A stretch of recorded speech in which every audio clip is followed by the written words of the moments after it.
La 30a edició de la Universitat d'Estiu de Gandia ja ha finalitzat. Marta Schaffer, regidora d'Educació de l'Ajuntament de Gandia, i Josep Montesinos, director del Centre Internacional de Gandia, han fet un balanç positiu d'esta edició, dedicada a la Unió Europea.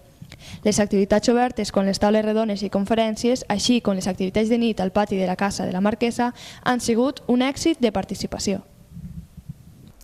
Pues molt bona, la veritat és que és un balanç molt positiu. Han passat una setmana i mitja d'Universitat d'Estiu a Gandia, que s'ha convertit en el que és un referent acadèmic i cultural de tota la comarca, amb un tema molt d'actualitat que és el d'Europa, i fins i tot van tindre una taula redona inèdita on van estar presents els 4 portaveus que tenen representació en les Corts Valencianes.